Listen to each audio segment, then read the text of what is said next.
Buenas tardes para todos, hoy bienvenidos a tu cita con Jesús.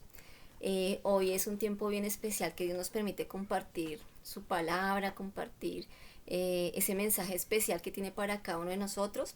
Hoy la palabra se titula Hacedor, no solo oidor. O sea, hacedor, no solo oidor. Vamos a estudiar Hechos 23 y 24 cuando Pablo se presenta ante el gobernador Félix. Félix era un gobernador que estaba en Judea y Samaria, o sea, él gobernaba Judea y Samaria. Él se casó, miren lo curioso, él se casó con una mujer llamada Drusila, que era hija menor de Herodes Agripa. ¿Mm? Ella estaba casada, o sea, lo chistoso es que ella estaba casada y él fue y la separó del esposo y se casó con ella. O sea, era un relajo completo, así como hizo Herodes con la mujer de su hermano, cuando Juan Bautista le decía, tú estás en pecado porque estabas con la mujer de tu hermano y tú sabes que eso no se debe hacer. ¿Sí? O sea, él también hizo lo mismo y este hombre también hizo lo mismo con la hija de Herodes. Eh, Vemos como había de todas formas cosas que arreglar en el corazón de Félix, ¿no? Y cuando llega Pablo y se presenta ante Félix porque es llevado ante él, porque los del Sanedrín lo acusan de que él está alborotando al pueblo, de que él le quiere profanar el templo, ¿sí? Le hacen unas acusaciones falsas y lo llevan ante Félix para que él decida qué hacer con él. Entonces vamos a ver qué dice Hechos 23, 33 al 35. Dice, cuando llegaron a Cesarea, lo presentaron ante el gobernador Félix y le entregaron la carta. El gobernador la leyó y después le preguntó a Pablo de qué provincia era. De Cilicia, contestó Pablo. De, sí. Yo mismo oiré tu caso cuando lleguen los que te acusan, le dijo el gobernador. Luego el gobernador ordenó que lo pusieran en la prisión del cuartel general de Herodes. Exacto, entonces en ese momento Félix lo recibe, pero como no ha llegado el Sanedrín con Ananías, que era el sumo sacerdote, entonces él dice, no, yo voy a esperar que lleguen los que lo acusan y ahí sí hablamos todos. Entonces, no les di esta cita, pero si mi Jimenta me la puede dar, Hechos 24 5 al 6 que es lo que cuando ellos lo acusan a Pablo. Hechos 24 del 5 al 6. Listo, ya te lo leo. Dice, hemos descubierto que este hombre es un alborotador que constantemente provoca disturbios entre los judíos por todo el mundo. Es una cabecilla de la secta conocida como los nazarenos. Además, trataba de profanar el templo cuando lo arrestamos. Exacto, entonces mira las acusaciones que hacen, pues todas falsas porque nada está haciendo eso Pablo. Pero entonces Pablo nega, o sea, él llega y con toda la calma, o sea, en este momento Pablo no habla así airado ni nada, él habla con toda la calma, con todo el amor, cortésmente y niega todo, o sea, él dice no, o sea, no es así. Vamos a ver qué dice Hechos 24 17 al 21. Dice, después para ayudar a mi pueblo y para ofrecer sacrificios a Dios.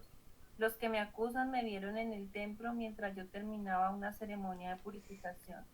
No había ninguna multitud a mi alrededor ni ningún disturbio, pero algunos judíos de la provincia de Asia estaban allí, y ellos deberían estar aquí para presentar cargos si es que tienen algo en mi contra.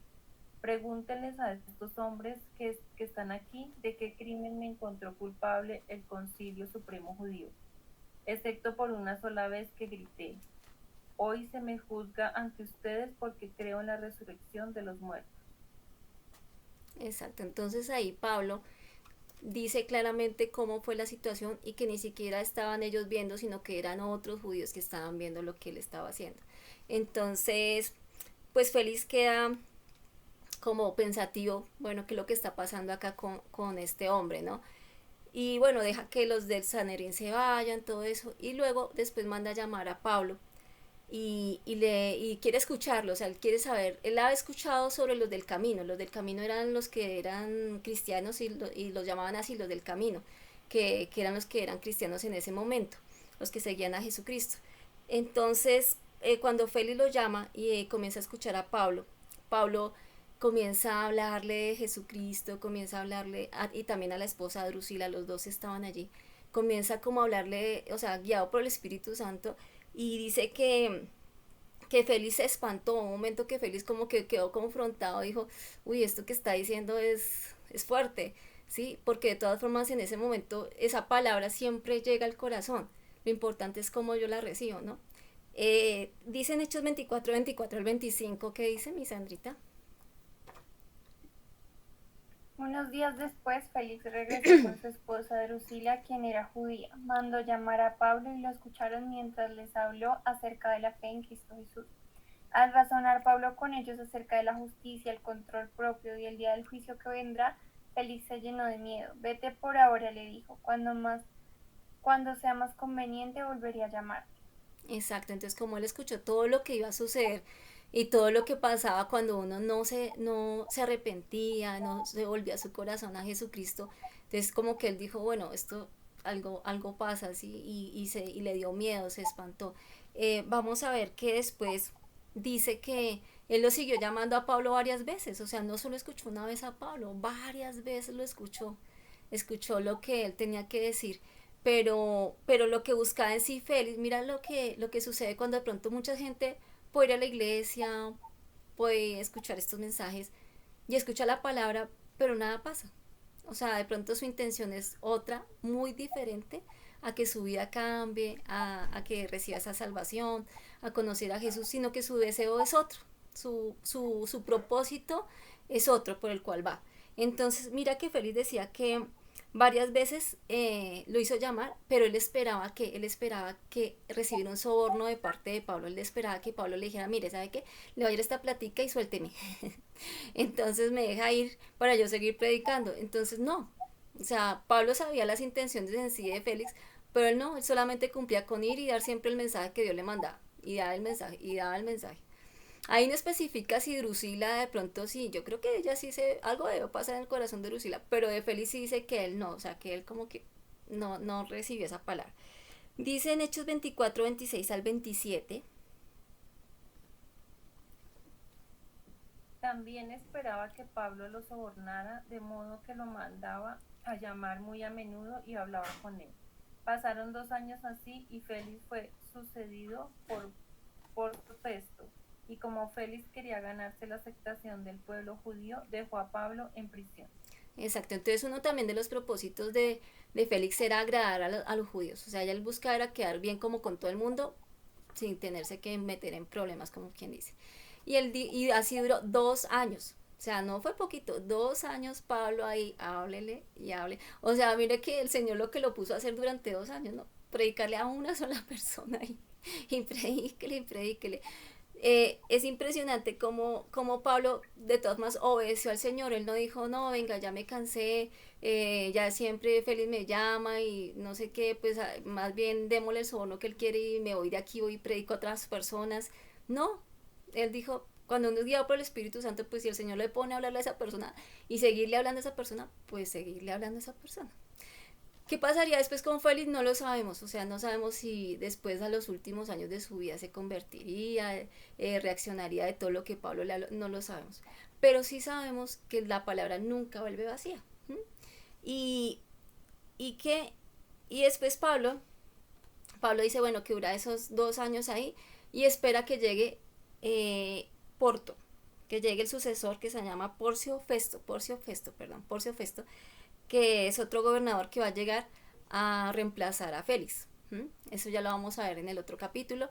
Pero lo que yo quería como enseñarles también es que como la palabra, cuando no cae en buena tierra, no da fruto, ¿sí? No da fruto y se demora. Y a veces decimos, pero porque esa persona nada y escuches y nada. Es porque el corazón no hay una buena tierra, ese corazón bueno para que caiga esa semilla y dé fruto. En Lucas 8, 11, 15 les voy a leer. Lucas 8, 11, 15 dice la parábola del sembrador. Yo sé que muchos la habrán escuchado. Dice, esta pues la parábola, la semilla es la palabra de Dios. Los de junto al camino son los que oyen, pero luego viene el diablo y quita de su corazón la palabra para que no crean y no se salven. Los de sobre la piedra, o sea, los pedregales, son los que habiendo oído reciben la palabra con gozo, pero no tienen raíces. Creen algún tiempo, pero en el tiempo de la prueba se apartan. La que cayó entre espinos son los que oyen, pero luego se van y son ahogados por las preocupaciones, las riquezas y los placeres de la vida, y no llevan fruto. Pero la que cayó en buena tierra son los que con corazón bueno y recto retienen la palabra oída y dan fruto con perseverancia. Entonces vemos que la semilla cayó en 4 lugares, ¿sí? Que ya cayó junto al camino, son los que oyen la palabra, no la entienden en el momento, viene el diablo y ¿qué hace? Se roba esa palabra para que no crean y no se salven. O sea, dicen, no, pues sí, como que pasa y no más, o sea, como que chao, no quiero saber nada más. Los de las piedras, los que caen en piedras, es los que oyen, la reciben en ese momento con gozo y dicen, ay, sí, esa palabra es para mí, qué bendición, sí, esa palabra tan buena, sí, yo tengo que cambiar esto, yo tengo que dejar lo otro, voy a hacer estos cambios y todo esto. Pero dice que cuando viene la aflicción, las pruebas o cuando toca hacer algo más, entonces como que la persona, ay, no, como que ya no, sí, entonces como que no hay una buena raíz y dice que va y tropieza, o sea, se aparta, o sea, ya no sigue, no continúa, porque vienen pruebas o dificultades. La que cae en espinos son los que oyen la palabra, pero las preocupaciones del día a día, de las riquezas, los placeres de la vida y todas estas cosas, entonces lo apartan, o sea, dicen, sí, es muy linda la palabra, muy bonita, pero más chévere está la rumba, más chévere está el trago, más chévere está el cigarrillo, más chévere está lo otro, y los placeres de la vida lo engañan, entonces lo apartan de esa palabra que Dios le había dado. Y los que caen ya en buena tierra son los que corazón bueno y recto, o sea, lo que es el corazón. Entonces, la clave siempre cuando recibimos una palabra es examinarme cómo está mi corazón para recibir esa palabra. Dice que cuando un corazón bueno y recto lo recibe, dice que retiene la palabra oída y da fruto. Y dice en otra parte en la palabra, dice, da fruto al 30, al 60 y al 100. O sea, no todo el mundo da el mismo fruto, pero cuando hay un corazón bueno, siempre va a haber un fruto, siempre. Entonces, lo que el Señor hoy nos quiere enseñar es eso, que no seamos como un Félix que oía y oía la palabra y no pasó nada, o sea, en ese momento no pasó nada. Entonces, siempre era como que la palabra quedaba ahí. Pero cuando nosotros disponemos nuestro corazón y le pedimos al Señor, Señor, que esa palabra de verdad llene mi vida cada día, que cuando yo la lea, Señor, tú me hables, que haga algo en mí, o sea, que yo no sea siempre la misma persona, si tengo que hacer cambios como esposa, como hija, como estudiante, como trabajador, en las áreas que nosotros nos movamos, Señor, ayúdame a hacerlo, o sea, ayúdame a ser recto, honrado, lo que tú me mandes a hacer yo lo haga, sin importar quién diga a los demás, porque pues a veces de pronto no lo hacemos porque los demás de pronto se ponen enojados, lo que hacía Félix, no, es que yo no suelto a Pablo porque si no los judíos se me van a poner bravos, entonces no, o sea, como que siempre hacer las cosas para agradar a Dios. Santiago 1:19-25, ¿qué dice? Mis amados hermanos, quiero que entiendan lo siguiente. Todos ustedes deben ser rápidos para escuchar, lentos para hablar y lentos para enojarse. El enojo humano no produce la rectitud que Dios desea. Así que quiten de su vida todo lo malo y lo sucio y acepten con humildad la palabra que Dios les ha sembrado en el corazón, porque tiene el poder para salvar su alma. Pero no solo escuchen la palabra de Dios, tienen que ponerla en práctica. De lo contrario, solamente se engañan a sí mismos. Pues si escuchas la palabra pero no la obedeces, sería como ver tu cara en un espejo. Te ves a ti mismo, luego te alejas y te olvidas cómo eres. Exactamente, entonces dice que no solamente escuchemos la palabra y ya, sino que tenemos que obedecerla, ¿cierto? Cuando el Señor nos manda algo, obedecer, obedecer. Porque es como, daba el ejemplo ahí, es como cuando nos miramos en el espejo, de pronto nos vemos en el espejo en el momento, pero ya después no nos vimos, entonces de pronto se nos corrió el maquillaje a las mujeres o algo así, y no nos vamos a dar cuenta porque no nos miramos en el espejo, ¿cierto? Hasta cuando alguien nos diga, no, mira, se te corrió ahí el maquillaje, tal cosa.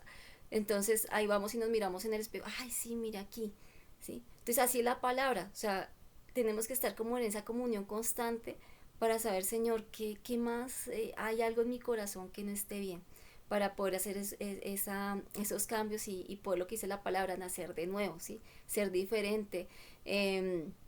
no basta con solo ir a una congregación, no basta con solo escuchar prédicas, los que escuchan de pronto prédicas por internet y todo eso. Es muy bueno, sí, edificarse es muy bonito, pero también es importante saber, bueno, de todo lo que yo he escuchado, ¿cuánto yo he puesto por obra? Y es una pregunta que yo también me hacía, bueno, Señor, bueno, de todo lo que yo escucho, he escuchado durante toda mi vida, bueno, ¿qué he puesto por obra? ¿Y qué me falta? Sí, que me falta de verdad obedecerte. ¿M? Comenzando de pronto con el tiempo para Dios, a veces los afanes, las cosas, el corre-corre del día a día, como que nos limitan ese tiempo con el Señor, sí, como que no tenemos ese tiempo de oración, ese tiempo de leer la palabra, ese tiempo de orar por otros. Entonces el Señor dice, bueno, entonces tienes que obedecer lo que yo te mando, que es lo que está escrito en mi palabra. Entonces, eso siempre lo podemos hacer, pero no en nuestras fuerzas, o sea, siempre necesitamos del Espíritu Santo para poderlo hacer. Sí, es necesario que el Espíritu Santo esté en nuestra vida para poder hacer la voluntad de Dios cada día. Entonces, ese es el mensaje para hoy. Entonces, oidor no, hacedor no solo oidor, hacedor no solo oidor.